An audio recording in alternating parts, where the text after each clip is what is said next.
It sounds like such a simple piece of advice, right? But if you break it, it could lead to disaster. Imagine this. It's late at night, you're home alone, and everyone in the neighborhood is already fast asleep. The lights in your house usually make you feel safe, but what if there was a rule that said, never turn off all the lights in your home? Now, let me take you into a real story I once experienced in a small rental house on the outskirts of a town in Ohio. At that time, I had just moved for work to a small town in Ohio. And this rental house seemed to fit my needs.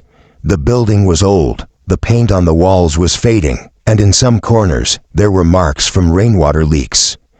The wooden floors creaked every time you stepped on them, almost like the house had a breath of its own. But since the rent was cheap, I didn't really complain. The first night, I began to feel something unusual. Normally, before going to bed, I like to turn off all the lights so the room is dark and peaceful. But in that house, every time I turned off all the lights, the living room light would suddenly turn back on. Not just a small flicker like a short circuit, but a real click, like someone had pressed the switch. I remember clearly, I was standing alone in the hallway, and I could hear the sound of the switch being pressed. At first, I thought it was just an electrical problem. The next day, I checked it myself, even replaced the switch with a new one. But it was still the same. The living room light always turned back on by itself. The strangest part, it was only the living room light, while the lights in other rooms worked perfectly fine. Out of curiosity, I asked the neighbor next door. There was an old lady, her hair completely white, who lived in the house right beside mine. When I asked her about the light, she just gave me a faint smile and said, "Oh, that's normal. Just never let your house go completely dark." The way she said it gave me chills. It felt like she knew something but deliberately chose not to explain. The following night, I decided to follow her advice. I left the living room light on, and strangely enough, that night the house felt calmer. No weird noises, no switches moving on their own. But on the other hand, my curiosity only grew stronger. I kept wondering, why must that light stay on? What exactly was the darkness in this house hiding? On the fourth night, everything changed. I was fed up with all the strange happenings. So I decided to turn off every single light, even unplugging a few lamps. I wanted to see what would really happen if the house was completely dark. Honestly, I was still trying to be rational back then. I thought, this is probably just an electrical issue, or maybe I've been spooked by the old neighbor's words. But as soon as the house went completely dark, the atmosphere changed. It wasn't just ordinary darkness, it felt heavy, like something was pressing down from every side. I laid down in my bedroom, trying to sleep, but for some reason, the uneasiness kept growing stronger. And right at 2 a.m., I woke up to a sound, footsteps. At first, they were faint, soft, like someone walking barefoot on the wooden floor. I froze, trying to convince myself it was just the wood expanding. But soon, the rhythm was too steady, too real. Those were definitely footsteps. I sat on the edge of my bed, my body cold with sweat. My hands trembled as I reached for the flashlight on the nightstand. Every second dragged on painfully slow. I could hear the footsteps drawing closer, from the living room toward the hallway. Like someone was walking inside my house. Carefully, I stepped out of my room. Each step I took made the wooden floor creak, but the mysterious footsteps stopped, as if it was listening to me too. Silence. Complete silence. My hair stood on end because I felt something waiting for me at the end of the hallway. I raised the flashlight, my hand shaking as I flicked it on. The white beam cut through the darkness, and that's when I saw it.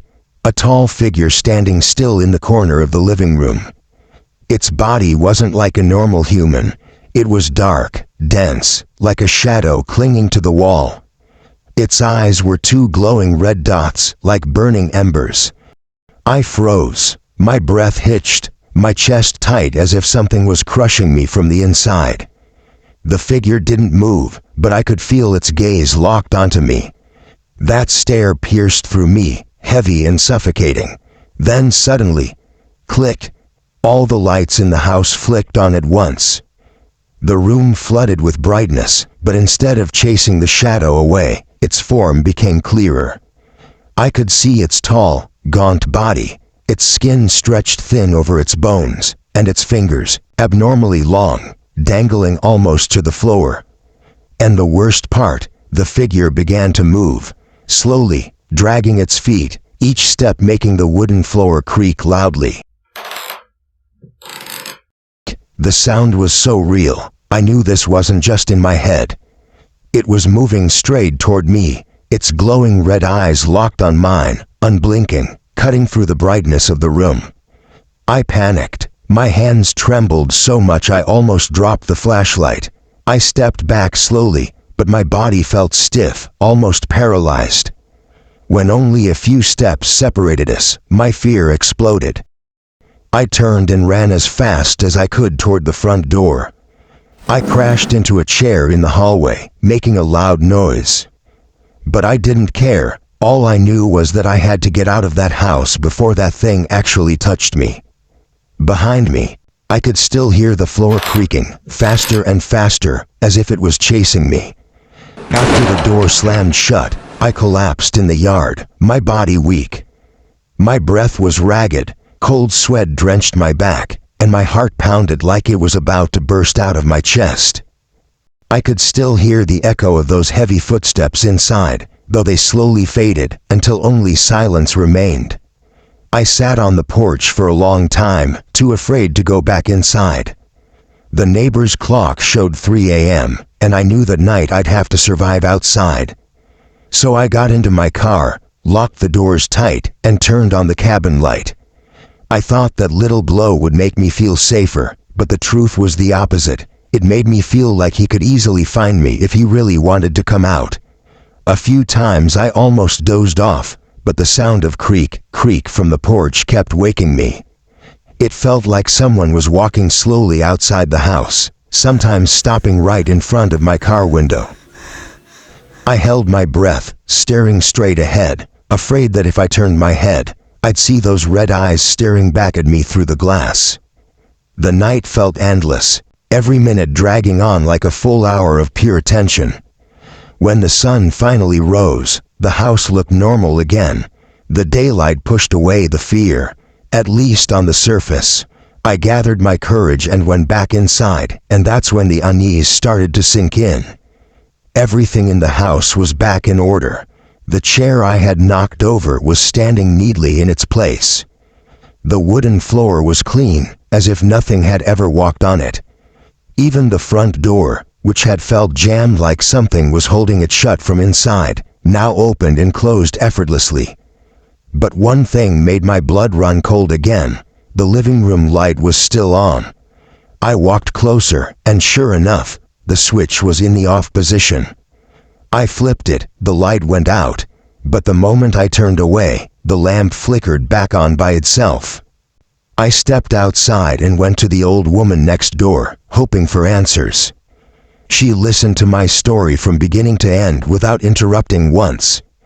Her eyes were calm, but behind them, I could see something, pity mixed with fear.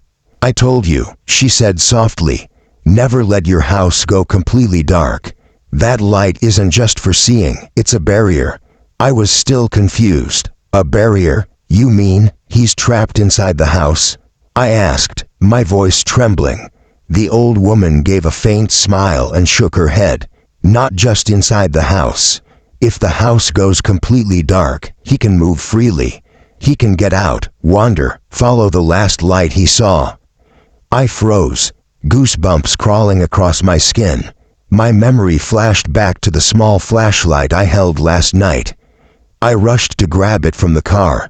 The batteries were completely dead, even though I just replaced them a few days ago. When I held it, it felt cold, not normal cold, but like it was draining the warmth straight from my skin. "So, you mean he saw me last night?"